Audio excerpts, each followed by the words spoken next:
Shalom, welcome to the talk on my discoveries on what moon phase we should use for the setting of the feasts, the timing of the feast and the called out assembly meetings.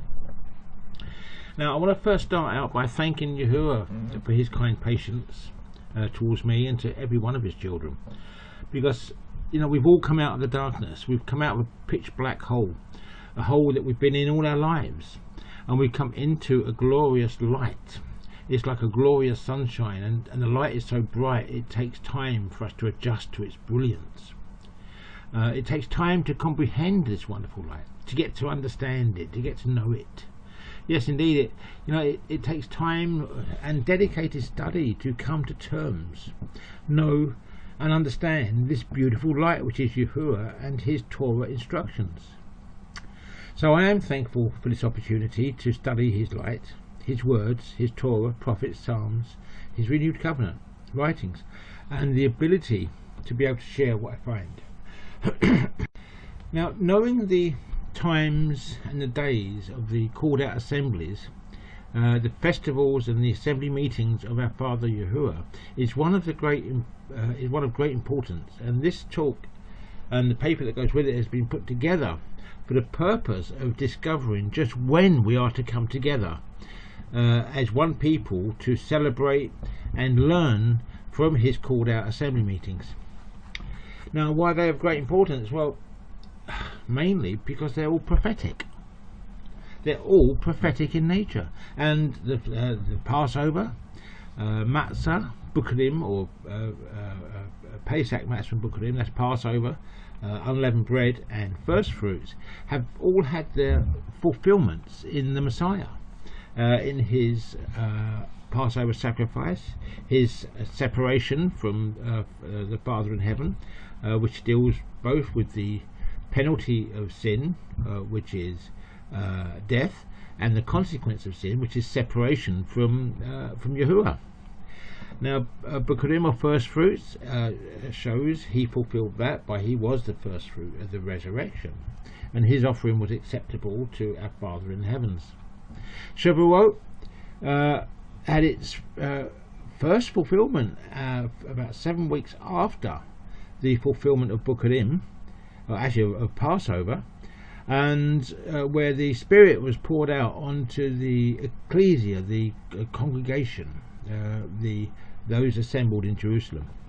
But there's prophecies, which we're not going to go into today, that talk of a greater fulfillment, where your young men will dream dreams, your old men will, your young men will have visions, your old men will dream dreams. But anyway, there's a prophecy that the Spirit is going to be poured out yet again, especially during these coming tribulation times. I mean, quite frankly, we'll need her. And especially, just before Yahushua comes and returns in glory. So understanding when these are to occur, in the course of a year, we will get a good reference point from which to work to discover future events and even the timing of future events. But the problem is there's such a controversy over what moon phase we should use. The dark moon, which is a conjunction moon, which can't be seen. The first sliver of light after the conjunction, which is about 12 hours roughly, or the full moon, which is fully illuminated. Tradition has it, that is a tradition of the rabbinical Judaism, holds that either the dark conjunction moon or the first sliver should be used. It depends, which one depends on which rabbinical tradition, which school of thought people belong to. But I've got a problem with traditions, especially rabbinical traditions, because the Messiah slammed the scribes and Pharisees of his day, especially for their traditions of men.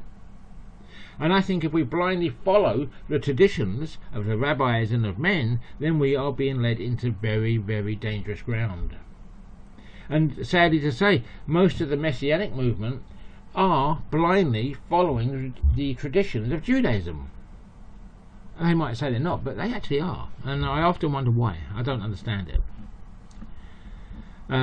But what we've got to look at is what phase of the moon we should use for the feast. Also, another thing we need to point out is that in the original Passover instructions, when we were first told this, that the first moon of Aviv, that's in the green ears of the barley the barley, is the moon that we are to use for the setting of the feast times of the Passover, and then the seventh moon for the later on in the year. Now, in the instructions, we're never actually told what phase of the moon we're to use, and that's a problem. It seems like when the instructions come across, it seems like everyone should already know,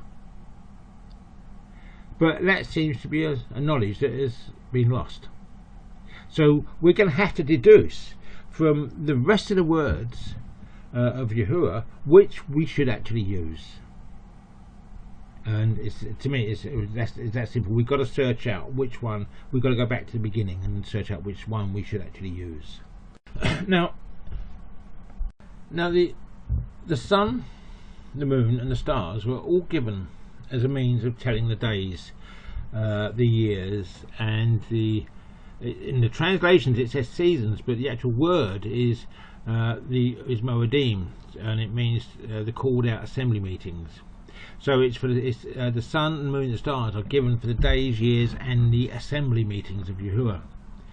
The greater illumination, the sun, is to have rule or dominion over the day, and the lesser illumination to rule over the night. And the stars do have a lesser part to play, but they do have a part to play. But the stars are not pertinent to this talk. Now, rabbinical Judaism has created a whole moon phase calendar based on the cycles of the moon. And once every 3 years they add in an extra month in order to realign their calendar with the solar calendar and the naturally occurring seasons. Also, in setting the timing for the sacred feasts, they would want a calendar that doesn't reflect or resemble any pagan one, especially with the prevalence of the pagan sun god worship.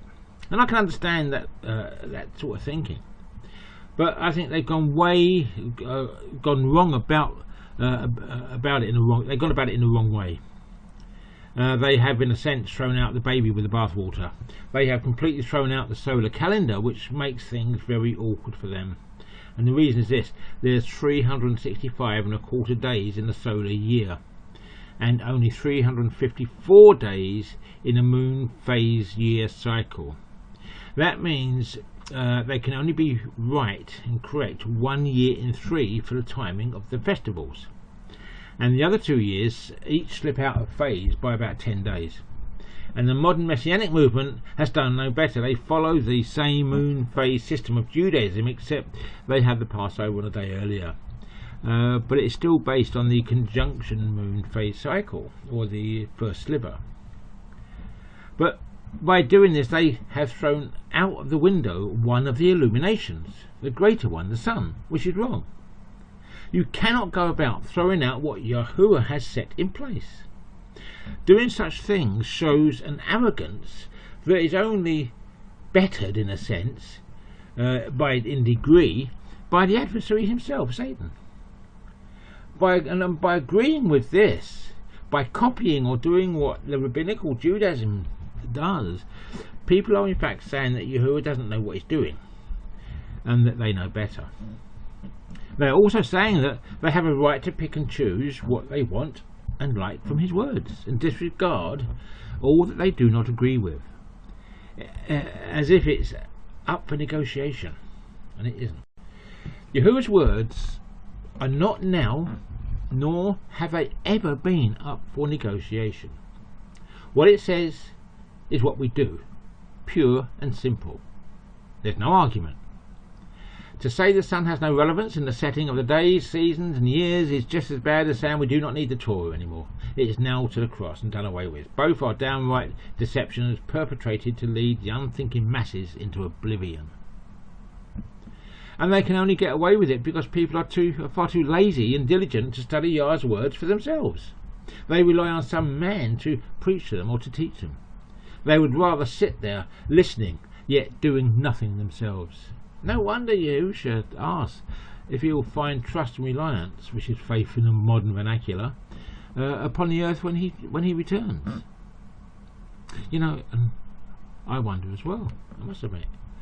As I stated in the second paragraph, knowing the times of the called out assembly meetings, the 7 feasts of Yahuwah is of paramount importance, and that is the purpose of this paper and this talk. What a person does with this information after hearing it and reading it is entirely up to them. My job is not to change the hearts and minds of people. It is to share good, true information as best I'm able to, and let the people decide for themselves. That is, after checking out what I have said against the words of Yahuwah for themselves, unless of course they are one of the lazy masses and they would rather accept what I say or dismiss these words without checking them out. But that is again their choice. And also, if people believe I'm wrong in this, then by all means prove it to me. Prove my understanding is wrong. Prove the scriptures I use is wrong. Whatever the outcome. Prove it to me. Don't just say it's wrong, get angry and flustered or whatever. Prove it. Without using any traditions. Just using the written Torah of Yahuwah. Now may Father bless us all in this, and may his face shine upon us all and bring us all peace.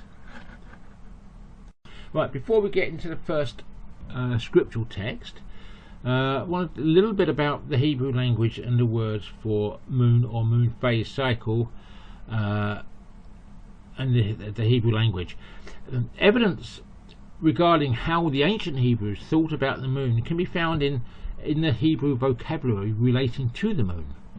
And these are there are several Hebrew words for the physical moon and the period of time the moon takes to complete a full moon phase cycle. Although these are differing words, the ancient Hebrews used the differences in their meanings to tell us what the Hebrews thought about the moon.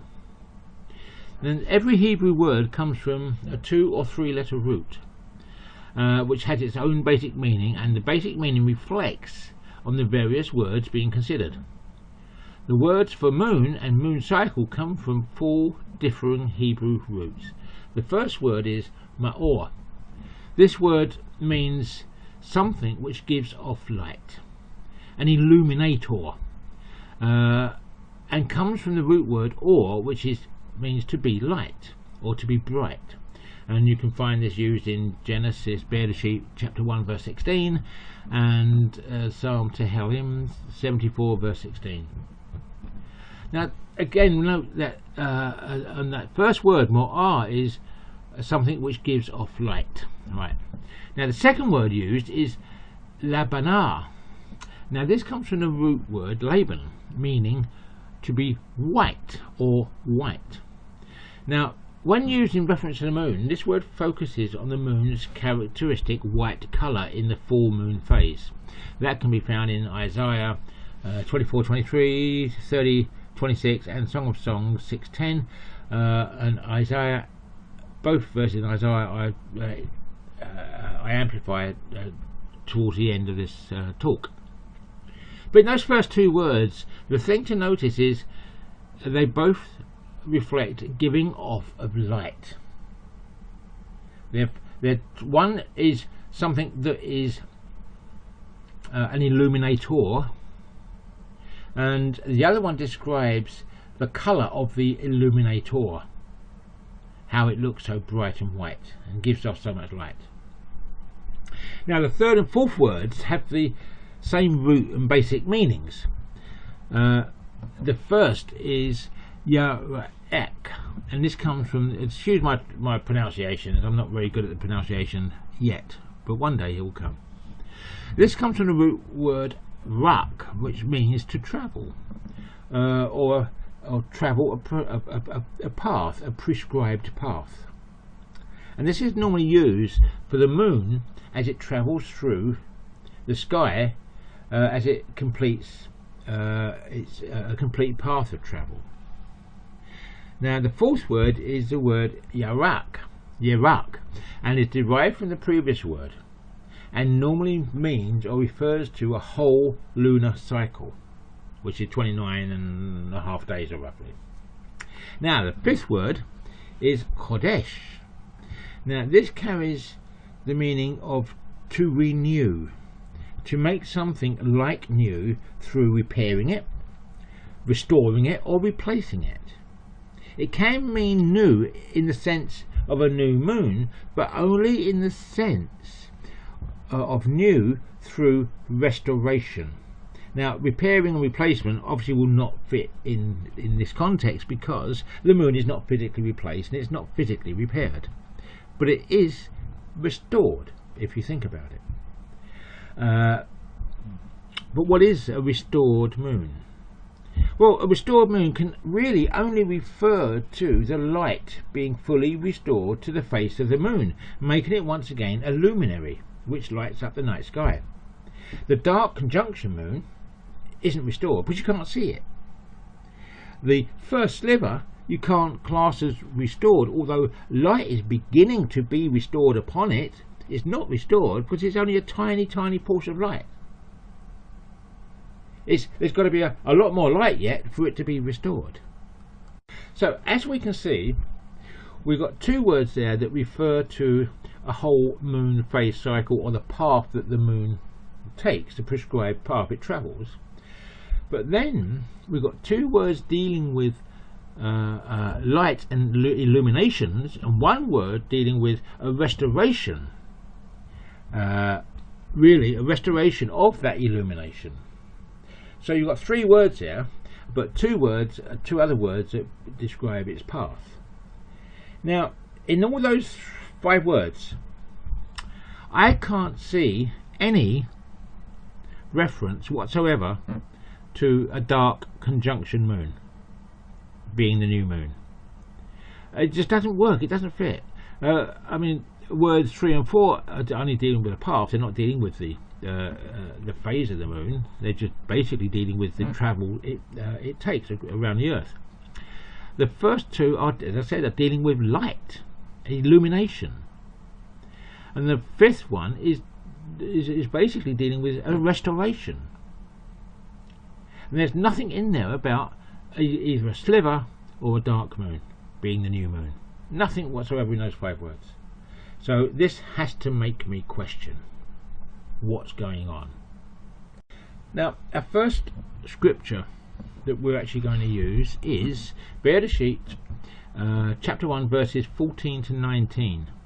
That's Bereshit, or Genesis chapter 1 14 to 19, and this is my amplification, my amplified translation. Now, and the mighty one, he said, let there be luminaries, and the Hebrew word there is meorah, and it means a luminous body or luminary, which gives off light, from the root or, to become or be, or cause to be a luminary.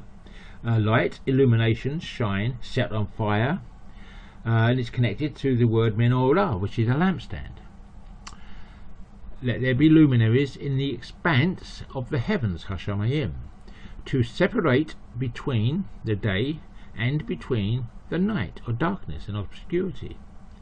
And let them be for signs, for the appointed meeting times. That's moedim, plural, meeting, appointed times, appointed place, a set time, a festival, or time for sacrifice. Sorry about the phone. Let them be for appointed meeting times, and for days, and for years, and let there be luminaries in the expanse of the heavens to shine upon the earth. And thus it came to pass. And the mighty one, he made 2 magnificent gadol luminaries, meorah. The greater luminary, meor, which is a luminous body or luminary which gives off light, to rule or have dominion over the day, and the smaller luminary, meor, to rule and have dominion over the night, along with the stars. And the mighty one, he set them in the expanse of the heavens to shine upon the earth, to shine upon the earth, and to rule in the day and in the night, and to distinguish between light and between darkness, and that's Cossack, which means to be dark, darkness, obscurity, and by implication misery, distress, death, ignorance, sorrow, wickedness. This could all be translated, and to distinguish between the light and between darkness, ignorance, and obscurity. And the Mighty One, he saw that it was good, pleasant, agreeable, pleasing, desirable. Then there existed evening, Elev, a mixing of day and night, and there existed Boker, morning, the fourth day. Right. A few things to point out in those verses. The light is agreeable, is good. The luminaries are agreeable and good. The greater luminary, the sun, which has dominion over the day, is good.